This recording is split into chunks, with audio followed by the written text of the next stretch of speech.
I'm sure many of you are familiar with the image that's in front of you. It is a bird, the largest known flying bird to have ever existed. They refer to it as Argentavis magnificens, and you can get an idea of how large this thing was. Now, there are many other birds that were much larger, but they were, of course, flightless. The name Argentavis is where I want to start today. The vast majority of these birds are found in South America, extreme South America. And in today's video, I would like to show you some evidence of it at a small island chain very near to Antarctica. Now, real quick, I have talked before about finding evidence that perhaps the ancient peoples of Antarctica were worshiping a bird god. I found a location where you can clearly see they've used some type of artistry, sometimes some type of artwork, to create this image of doing this. Thoth was, of course, associated with ancient Egypt, but as we know, a lot of the things that we find in Egypt, we find near exact parallels for in South America. I'm going to make the allegation that we're going to find them in Antarctica eventually as well. Now, real quick, let me bring this up just so you can see this. Okay. This is the location that I spoke of in Antarctica. I've covered this before. And on this hillside, for some reason, there are areas where the snow doesn't stick. And I've made this allegation before that this artwork that they used, perhaps they did it in relief so that the areas that don't have the snow are higher than the areas that do, or maybe they had used some type of paint, some type of treatment that had hydrophobic properties, making water unable to stick to it, therefore no ice, no snow. They also, and we've seen this specifically in southern South America, these giant megaliths, the only way you can appreciate them is from high above, and that's what we see here. Now, here's one, and I'll zoom in on it right here. Very clear. You can see right here that this is a bird. Here's the bill, here's the head, the neck. Here is another one with the wings. You can see getting ready to fly. The beak is open here. You can see the feet. Now, I had thought this one was maybe a mistake or an error, but I don't think it is now, because I've found another region in this small island chain that I'm going to get to here in a second, and I think I have found a living bird that resembles this. Also, up here, you can see another image clearly of a bird's head. And if you go up even farther, up here, there's even more. Now, one or two strange images in one region, yeah, that could possibly be just, seeing things. But this, and before them, what do you see? This is clearly a human being, hands in front, with something on its neck. I'm not really sure. But clearly what you can see is the kneeling form, the feet, the lower leg, the upper leg, the torso. It's very clear what this is. You look at it, there's no way to unsee this. Now, real quick, before we go down there, I want to show you what we actually have evidence of living.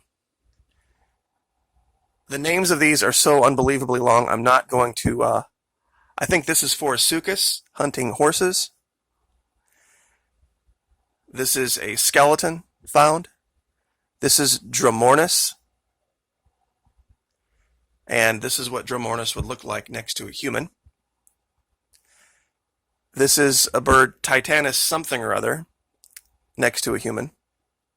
This is Calankin. Here's a group of them, and it's kind of hard to see, but there's a human right here in the middle. The way they did this picture is retarded. But you can see some of these are 8, 10, 12 feet tall. This is Titanus hunting horses.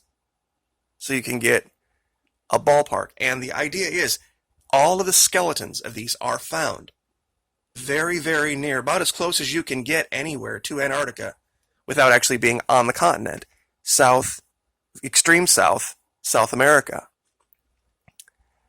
Now, just to give credit where credit is due on this, the actual location of where this was found was brought to me by someone who saw a curious landslide. And this is in the Sandwich Islands,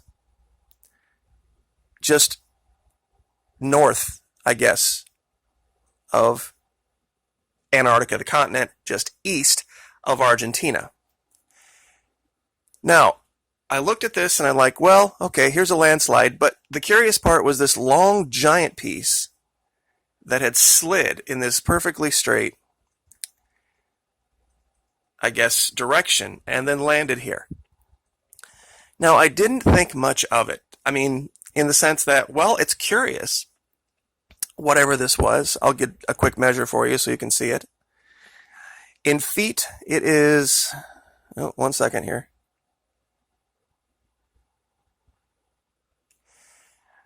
About 200 feet long, roughly, which is about 60, 70 meters.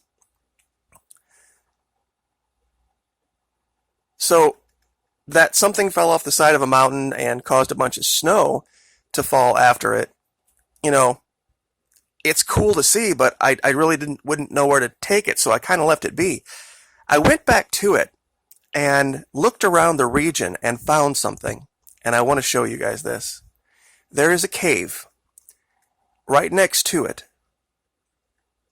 and when you zoom in very closely on this, I want to show you what's standing there. Now, this is a very, very tough one to get a picture of.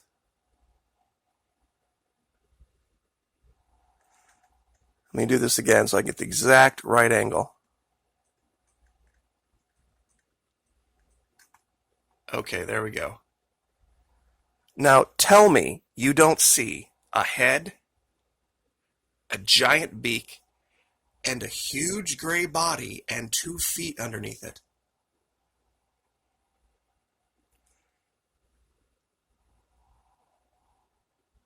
It's absolutely, totally insane. It looks like one of these giant birds sitting there, and it's looking at that avalanche. And I know this looks like it's ground level, but this thing is way up in the mountains. And it makes me also kind of wonder, I'll try to get back in here a little better. What we know of these modern birds that are like this is that we like to think of them as hunters, but a lot of the times they're scavengers. In fact, the bald eagle, national bird, is somewhat of a scavenger. And I suppose, you know, when you're hungry, you'll eat anything as a bird. Sorry, this thing is on the side of a mountain, and so it can't really be zoomed around and oriented properly because of the angle of the photo. I'm going to use my camera to zoom in here.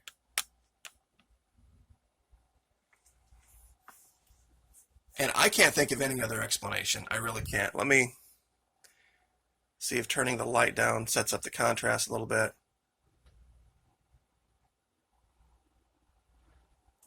Okay, that's about as good as we're going to probably get it. But for my money, that's one of these giant birds. And what may have, and this is total speculation, but it kind of fits. I wonder if what this was perhaps the head and spine of some, pardon me, let me get this, pardon me, there we go. This thing that fell, maybe this was the head and spine of some giant ancient creature that had been stuck in the ice near or up to the side of this mountain. And because of the melting that's going on there we go. All right. That this thing just let go. It was a warm day and just the right amount of snow melted, and this thing let go. and fell. And these things have an amazing ability to find carrion. So I'm kind of wondering a little bit if that's what this might be. A giant piece of an enormous animal, and that this bird is eyeballing it.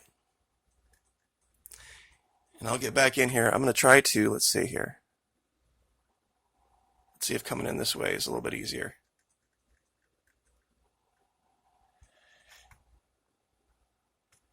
All right. There we go. That's a little better picture.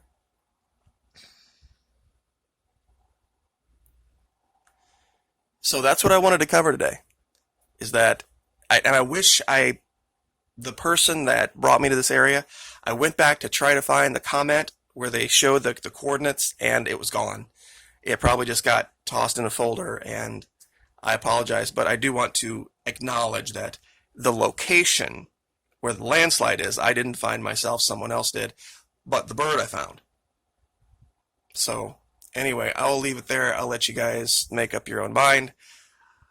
I will give you, of course, the locations, and we'll update the KMZ file so that you can go there for yourself, take a look and zoom in, and like I said, make up your own minds. That's why I do the videos the way that I do, and I give the descriptions the way that I do, so that you can go there, Google Earth Pro, download it. Of course, you need a laptop, you need a desktop computer, but you know, I have a 24-inch, so it's not a 4K monitor. So this is just normal. You know, I think 1920 by 1080 or something like that. So I think this is about as close to evidence that these things are alive as you can get. But anyway, God bless you all. Thank you so much. I appreciate all the support, especially on the music. Like, share, subscribe, and we'll see you next time. Thank you.